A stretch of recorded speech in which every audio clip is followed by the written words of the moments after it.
편협한 사고관을 가지고 이 욥의 잘못을 지적하고 교만한 그 친구들을 향한 이 욥의 풍자 섞인 항변이 오늘 27장에도 계속 연결되어지고 있습니다. 짧게 표현하자면 욥 그 자신은 그 친구들이 생각하는 것처럼 죄를 범하여 그처럼 고난과 고통을 당하는 것이 아니다. 하나님의 분명한 선하신 뜻이 반드시 있을 것이다. 이와 같은 내용으로 이 친구들에게 피력하는 것입니다. 그럼에도 불구하고 이 욥의 마음에는 한편으로 하나님을 향한 서운한 마음이 있어요. 야속한 마음이 있어요. 하나님께서 살아계시다면 자신의 입장을 변호해 주시고 그 친구들 앞에서 자신이 그처럼 하나님 앞에 정당한 모습이라는 것을 변호해 주시기를 바라는데 하나님이 침묵으로 일관하세요. 등장하시지 아니하니 그 마음의 서운함이입니다. 야속함이입니다. 그러므로 그 마음을 표현하는 내용이 또 오늘 말씀 2절에 있는데요, 우리 같이 2절 말씀을 읽겠습니다. 시작. 나의 정당함을 물리치신 하나님, 나의 영혼을 괴롭게 하신 전능자의 사심을 두고 맹세하노니. 나의 정당함을 물리치신 하나님, 정말 물리치셨나요? 그렇지 아니하시죠. 그런가 하면 나의 영혼을 괴롭게 하시는 전능자, 또 이렇게 표현을 했습니다. 이 뜻은 앞서 말씀드린 것처럼 나의 친구들 앞에서 왜 나의 편이 되어주시지 아니하십니까? 이 상황 가운데 왜 친구들의 마음에 깨달음을 주시지 아니하십니까? 나를 변호해 주시지 아니하신다는 그 생각에 그 섭섭함이 이렇게 표출되는 것입니다. 참 솔직한 표현 아니겠습니까? 여러분은 그런 경험이 있으십니까? 왜 하나님 어쩌자고 이러십니까? 왜 침묵하십니까? 왜 나의 마음을 다른 사람들 앞에서 변호해 주시지 아니하십니까? 뭐 그런 경험이 있으신 거예요. 저는 저의 지난 인생을 되돌이켜 볼 때 서너 번 그런 섭섭한 마음을 가진 적이 있었어요. 여러분이 선한 일을 행하고자 하는데 틀어지는 모습을 보면서 마음에 서운함이 일었어요.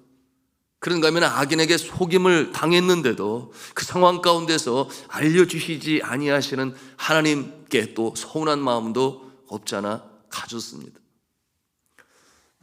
필리핀에서 사역을 감당할 때 그처럼 전도의 열심, 구령열에 불타서 이분이 과거 코스모스 백화점에 있을 때 그 앞에서 예수천당 불신지옥 3년 동안 외치고 경찰서에 잡혀가서도 그 자리에서도 복음을 전했던 그와 같은 참 훌륭한 구령열에 불타는 전도자여 선교사였던 신용태 선교사님, 결국 당뇨병의 합병증으로 인하여 망막을 상실하고 간과 이 신장이 완전히 망가졌어.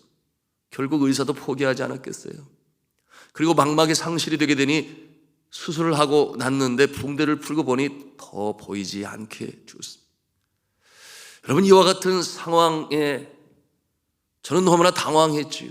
그런 소식을 선교지에서 들으면서 하나님 어쩌자고 이러십니까? 제 마음에 그 일로 인하여 상심이 되었고 2달 동안 우울감에 사로잡혀서 하나님이 이러실 거면 저 선교사역 하지 않겠습니다, 이렇게까지 항변을 하면서 하나님께 울며 기도했어요. 그러니 2달 동안 일이 손에 잡히지도 아니하고 낙심 속에 있었거든요. 그런데 시간이 지나고 보니 하나님께서 극적으로 그의 생명을 살리시고, 그리고 그 고백하기를 하나님께서 나를 시각장애인으로 만드셔서 시각장애인의 나라의 선교사로 파송하셨습니다. 그러므로 내 육신에 가시를 주셨습니다. 이후로 정말 놀라운 사역이 이루어졌죠.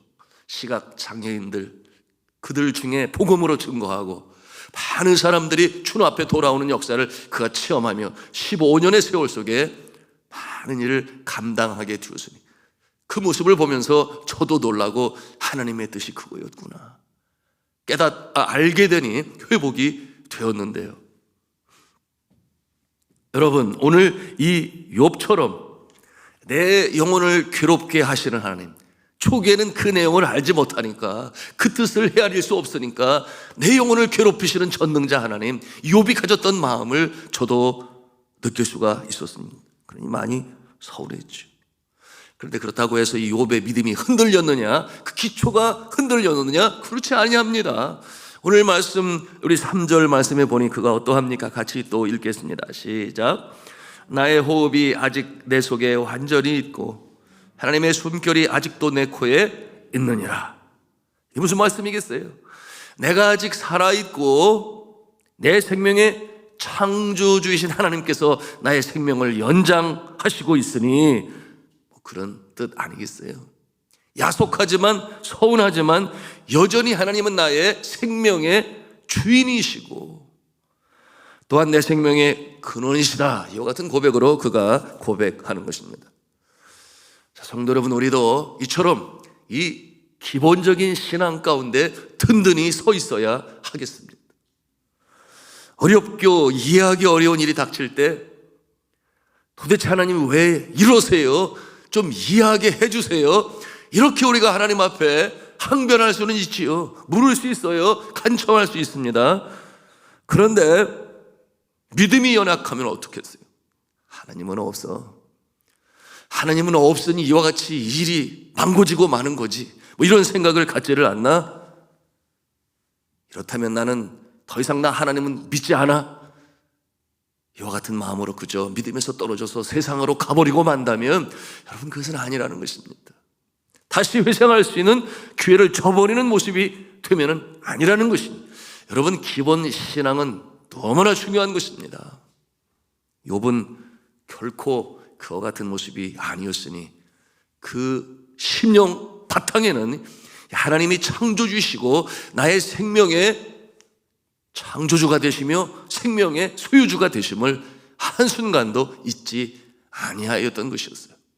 그러기에 그의 다짐이 있습니다. 우리 4절 말씀 함께 읽겠습니다. 시작. 결코 내 입술이 불의를 말하지 아니하며 내 혀가 거짓을 말하지 아니하리라. 6절도 같이 읽겠습니다. 시작. 놓지 아니하리니 내 마음이 나의 생애를 비웃지 아니하리라. 여러분, 이 표현이 재밌지 않습니까? 내 마음이 나의 생애를 비웃지 아니하리라. 내 마음이 나의 생애를 비웃지 아니하리라. 여러분, 참 이와 같은 모습 세상 사람들은 뭐라고 표현하는가 하면 내 안에 내가 있다, 내 안에 또 다른 내가 있다, 뭐 이런 표현을 사용하기도 하는데요. 또 어떤 한 방송인은 이와 같은 모습을 유체 이탈 화법, 뭐 이런 신조어를 사용하기도 했는데요. 내가 내 안에 나와 이야기를 하는 것이, 그러니 내 안에 나는 선한 나이며 살아있는 양심인 것입니다. 그러니 욥이 말하는 거예요. 내 마음이 나의 생애를 비웃지 아니하리라. 예를 들어서, 연정아, 내가 그래도 담임 목사 아니냐? 그런데 내가 부교육자에게 그렇게 대하면 되겠어? 가령 이런 질문이라든지, 아니면 연정아, 내가 이제는 60이 넘었는데 여전히 그렇게 철없이 행동하면 되겠니? 이렇게 제가 제 자신을 향하여 선한 양심을 통하여 묻고 대화를 하는 것이에요. 여러분, 여기에서 이 표현되고 있는 이 모습은 속사람, 하나님께서 역사하시는 영혼, 살아있는 양심, 거기에 비추어 나의 현 행동이 이러면 되지 하지 않겠느냐, 이와 같은 내용으로 지금 이 욥이 스스로에게 묻고 다짐하는 것이니 내 마음이 나의 생애를 비웃지 아니하리라. 왜 그렇다는 거예요? 어떻게 그렇게 하겠다는 것입니까? 그 앞서 말한 내용이죠. 공의를 굳게 잡고 놓치지 아니함으로, 공의를 굳게 잡고 놓치지 아니함으로 내 마음이 나의 생애를 비웃지 아니하리라. 이 의를 지키겠다 하는 이 다짐과 고백이 이렇게 표현된 것입니다. 여러분, 우리도 그래야 하겠습니다. 나는 양심에 거리낌이 없는 모습으로 인생을 살아가겠다. 이 양심은 하나님의 속성이요, 그러게 죄를 멀리하는 우리 안에 내주하시는 성령님과의 대화를 하는 것입니다. 어떻게 합니까? 기도하는 가운데 우리의 마음에 양심에 찔릴 것이 있으면 성령께서 탄식함으로 친히 우리의 기도를 도우신다 그랬어요. 심지어는 우리의 기도의 방향까지도 잡아주셔서 주님 기뻐하시는 기도를 드리게 하시고 응답받게 하셔서 우리의 인생이 복되게 하시고 공의롭게 하시는 줄로 믿으시기를 바랍니다. 이어지는 내용은 이 친구들의 무지와 교만을 지적하는 욥의 이 주장이 계속 이어집니다. 마지막 절까지 이어지는데요, 너희들이 그렇다 이렇게 아주 직선적으로 직접적인 화법으로 질책하는 것이 아니라 악인을 빗대어 악인의 모습은 이러하다, 악인의 모습은 이러하다, 이와 같은 내용으로 쭉 예리하게 지적하며 목적은 그들의 마음을 뜨끔뜨끔하게 만들고 있습니다. 친구를 향한 경고의 나팔이라고 할 수 있겠죠. 그 중에 우리 8절 9절 말씀 또 함께 보시겠습니다. 시작. 불경건한 자가 이익을 얻었으나 하나님이 그의 영혼을 거두실 때에는 무슨 희망이 있으리까? 환난이 그에게 닥칠 때 하나님이 어찌 그의 부르짖음을 들으시랴? 그가 어찌 전능자를 기뻐하겠느냐? 항상 하나님께 부르짖겠느냐? 욥이 그렇게 그들을 간접적으로 질책하는 것입니다. 자, 성도 여러분, 때로 우리는 하나님의 진리의 말씀으로 우리의 속에 있는 그 공의를 피력하고 선포할 수 있어야 합니다. 여러분, 진리를 진리로 보지 아니하고 비양심적으로 살아가는 그 모습을 향하여 우리는 진리를 선포할 수 있어야 한다 하는 것이에요. 문제는 나는 혼자인데 상대는 여럿이라면 이와 같은 상황이 어려운 상황 아니겠습니까? 소위 대세라고도 말을 하지요. 다수의 모습은 넓은 길을 찾고 넓은 문을 찾는데 나 혼자만이 좁은 길, 좁은 문을 찾을 때 과연 내가 생각하는 이 진리의 하나님의 말씀을 그들을 향하여 담대히 선포할 수 있겠느냐 하는 것입니다. 여러분, 이와 같은 일은 쉬운 일은 아니겠죠. 오늘 욥은 이 상황 가운데 그는 혼자예요. 그러나 그의 친구는 3명입니다. 계속적으로 욥에 대하여 자신들의 입장을 강조합니다. 욥이 물러서지 아니해요. 하나님이 나와 함께 하시니, 하나님이 나와 함께 호흡을 하시니, 이와 같은 내용으로 친구들의 심령을 아주 뜨끔뜨끔하게 만들지 않습니까? 여러분, 나는 혼자고 상대가 다수일 때 그럴 경우 이 소수는 외톨이가 될 수도 있고, 그런가 하면은 다수에게 무시당할 수 있으며, 또한 그럼에도 불구하고 목소리를 높이다가는 이 정신적으로나 육신적으로 이 상해를 당할 수도 있습니다. 그럼 일제강점기에 이 신사참배를 우상숭배로 이해하고 해석해서 끝까지 신사참배를 하지 않았던 거룩한 무리들이 있었죠.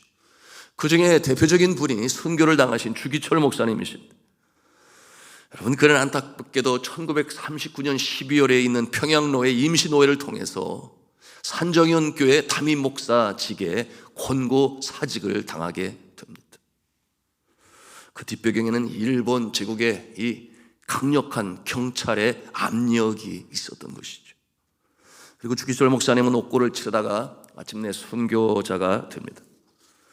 그를 사직시킨 자들은 같은 신학교를 나온 같은 동료 목사들 아니었겠습니까? 그들은 신사참배를 국민 의례로 해석을 했던 것이었어요. 과연 그들은 양심에 거리낌이 없었을까요? 제2차 세계대전의 기수였던 나치 독일은 게르만 민족의 마음을 하나로 묶기 위해서 교회를 이용합니다.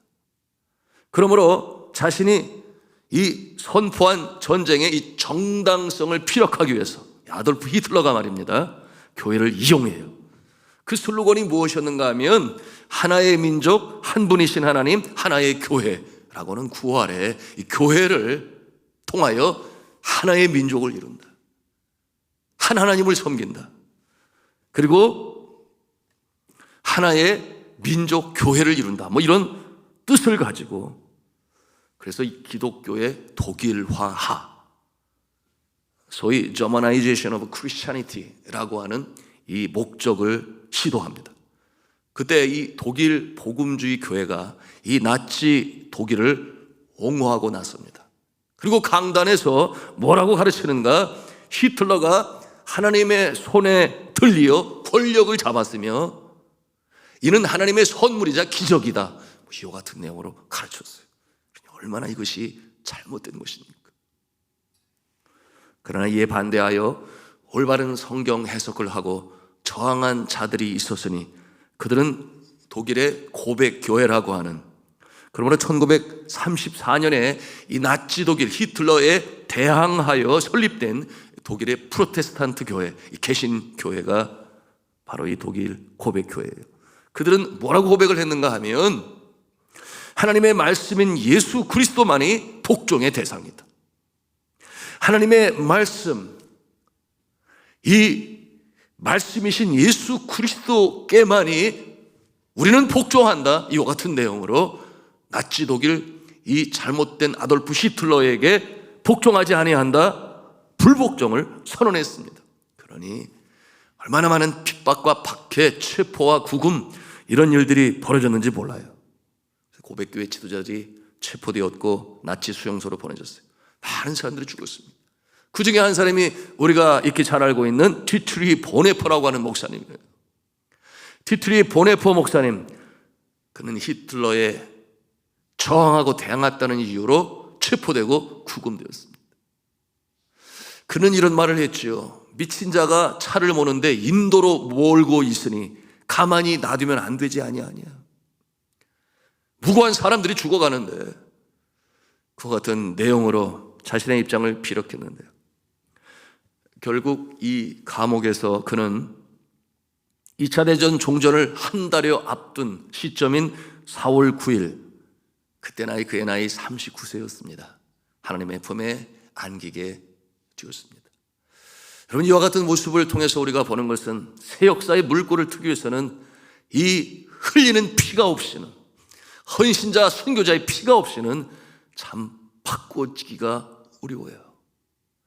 여러분, 그가 감옥에 있을 때에 그의 사랑하는 약혼녀에게 편지를 보냈지요. 그 편지를 보냈던 이유는 그 약혼녀일 뿐만 아니라 끝까지 진리를 수호하라, 믿음을 저버리지 말아라, 이와 같은 내용으로 그들의 동료들, 고백교회를 격려하기 위해서 보낸 내용인데, 여러분, 그 편지의 내용이 독일의 한 작곡가에 의해서 찬송으로 만들어지고 지금도 애송되고 있는데, 최근에 우리나라에도 들어와서 선한 능력이라고 하는 찬송으로 불리워지고 있습니다. 그 내용이 이러합니다. 주께서 밝히신 작은 촛불이 어둠을 헤치고 타오르네. 그 빛에 우리 모두 하나 되어 온누리에 비추게 하소서. 이 고요함이 깊이 번져갈 때 저 가슴 벅찬 노래 들리네. 다시 하나가 되게 이끄소서. 당신의 빛이 빛나는 이 밤, 그 선한 힘이 우리를 감싸시니 믿음으로 일어날 일 기대하네. 주 언제나 우리와 함께 계셔. 하루 또 하루가 늘 새로워. 이와 같은 찬송으로 부르고 있습니다. 어떠한 상황 가운데서도 진리를 수호하며 빛으로 서야 할 우리의 존재에 대하여 그렇게 그는 고백했으며 격려했던 것입니다. 여러분, 그런가 하면 마르틴 루터도 바로 진리를 수호하며 외롭고 고독하였으나 이 거대한 로마 천주교에 잘못되어진 그 부패상에 이 기치를 걸고 대항하여 섰던 존재 아니었나요? 그리고 그의 그 헌신적인 그 모습을 통하여 함께하는 거룩한 무리들로 말미암아 초대교회의 모습으로 다시금 돌아갈 수 있었으니, 여러분, 그렇습니다. 진리를 수호하고 전하는 것은 많은 사람들이 함께 동의할 때는 쉬운 것이지만 정작 내가 홀로 있다 여길 때, 그러므로 고독하고 힘들고 외롭다 여길 때 결코 쉽지 아니에요. 그럼에도 불구하고 여러분, 이 진리는 수호되어야 하는 것이니, 여러분, 눈물이 없이는, 헌신이 없이는 새 역사의 물꼬가 터진 적이 없으며 새 역사의 지평이 열린 적이 없어요. 그러므로 우리는 이와 같은 욥의 모습을 볼 수 있어야 하고, 그는 혼자였고 상대는 3명이었지만 그러나 하나님이 그 심령 가운데 양심으로 역사하니 결코 물러서지 아니합니다. 이와 같은 진리를 수호하는 마음이 우리 심령 가운데도 있었어. 여러분, 불의를 대할 때 하나님께서 나의 편에 서 계시니 나는 진리를 양보하지 않는다 하는 이와 같은 자세는 너무나 중요한 것이요, 오늘 이 시대에 대세를 따르는 것이 아니라 하나님의 진리를 따르고자 하는 자들, 좁은 길을 걸으면서도 하늘 찬송을 부르는 이와 같은 영적인 이 야성, 바로 오늘도 하나님께서는 우리에게 원하시고 계시니 우리 산돌중앙교회가 그러기를 간절히 소원합니다. 우리 장로님들이 그러기를 소원하고 우리 성도들이 그러기를 소원해서 정말 이 시대에 빛으로 서는 교회요, 하나님 기뻐하시는 모습으로 진리를 수호해 나가시는 저와 여러분이요, 또한 한국교회가 그래서 세상 사람들의 지탄의 손길을 받는 것이 아니요, 두려워 떨며 이 진리의 이 보루가 되고 그러므로 이 시대에 빛이 되어 병든 세상을 치유하는 일에 쓰임받는 한국교회로 다시금 태어날 수 있도록 코로나 이후에 새로워지는 정결한 그리스도의 신부의 모습으로 설 수 있는 한국교회가 될 수 있도록 우리는 함께 기도해야 하겠습니다.